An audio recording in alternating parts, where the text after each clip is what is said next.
This is a park about 2 miles from my home. This is a great white egret at that park. The location is northern Ohio, very close to the shores of Lake Erie. Egrets and herons migrate to this area each summer. In late summer, when my pond gets low, they come over to my pond and eat all my fish. So stay tuned and I'll show you what I did about it.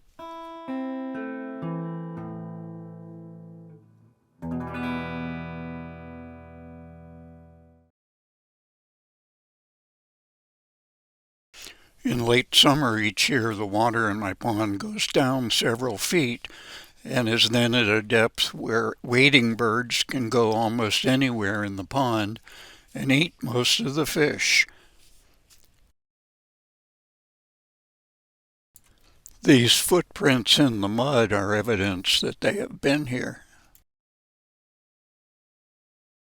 Supposedly, egrets and herons stay away from each other when feeding, so we got this decoy and move it around every few days. This did not help at all.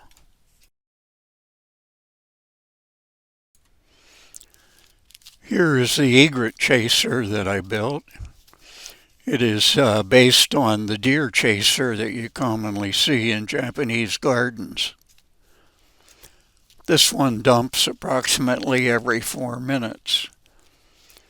Now we could also add bells for an audio scare or hang some aluminum foil pie plates from it for more of a visual scare. Egrets and herons are very easily spooked, so almost any movement will scare them away.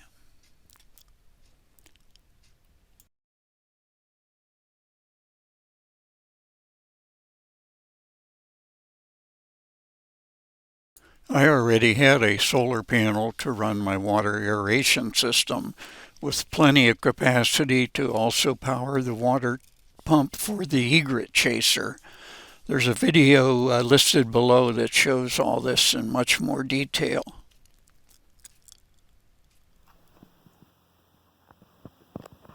Well, here's some details on the egret chaser.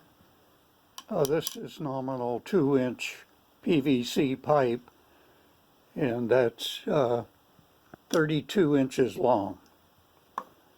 And the through hole here is 7 inches from the end. And this piece here is what's called CPVC pipe, and this is nominal 1/2 inch. This is nominal 1/2 inch regular PVC pipe. And right here, this is a T connection, a T fitting, and there's 2 more T fittings here. So that's 3 T fittings and 2 elbows, or 90-degree fittings, to make this little saddle here. So the way, well, let me tell you the dimensions first. I made the CPVC pipe 1 foot long. And this part here was fabricated first, and then before the pipe caps were put on the ends of the CPVC pipe, it was put through the whole assembly here. So there, in the center of the PVC or the CPVC pipe, inside here, there's a hole drilled. So the water goes in through this fitting and then squirts on the inside of the large pipe here. Now, this CPVC pipe is just a little bit more than 5/8 inches in diameter. So I drilled a 5/8 inch diameter hole, and then with a mallet, I drove the CPVC pipe through. And then after it was through, then I put the pipe caps on it. So the counterweight here, uh, this is roughly a 7-inch threaded rod. It's 3/8 inch threaded rod. And of course, it has to be assembled to this pipe cap before the pipe cap is glued on. So there's nuts inside here to hold the threaded rod. Now this weight here is roughly 336 grams or 12 ounces. And then there's some nuts and washers here so that it can be adjusted. So I think, well, I made this a foot long, and of course you can adjust the length of that to suit your needs, the height above ground, etc.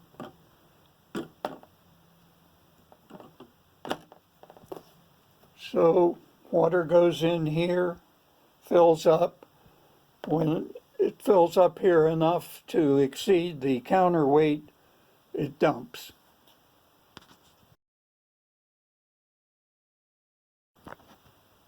This is the water pump that I plan to use and that I used for all the testing.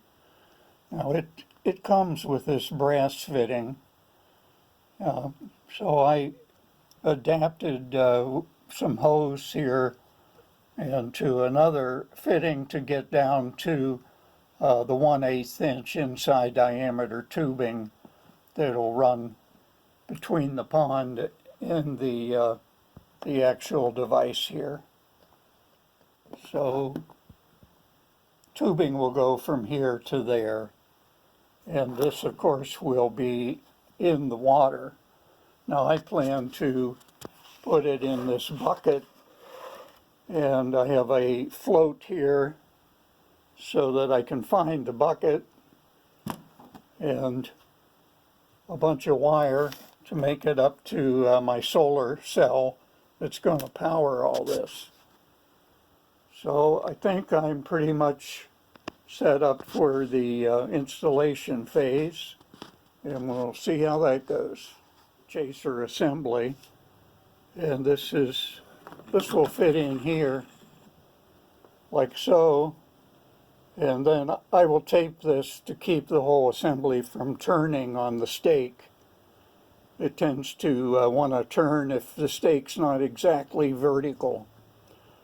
So I'll wrap that in some black tape. So you may find a better way to mount yours if you choose to make one of these.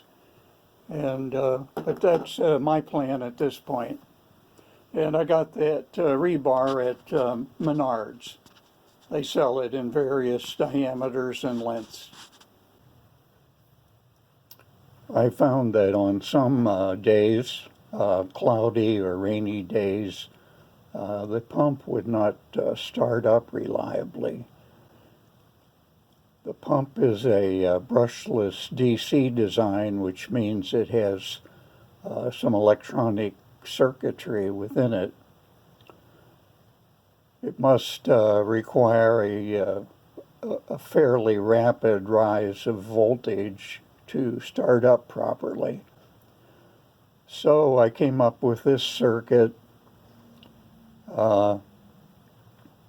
Here's our solar panel and the buck converter, and here's a 6.2 volt Zener.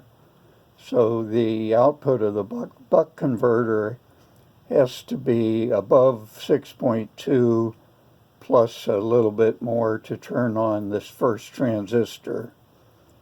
And this transistor will turn on that one. So with this voltage varying slowly, the voltage applied to the motor will be sudden and rapid, and it'll also turn off quickly.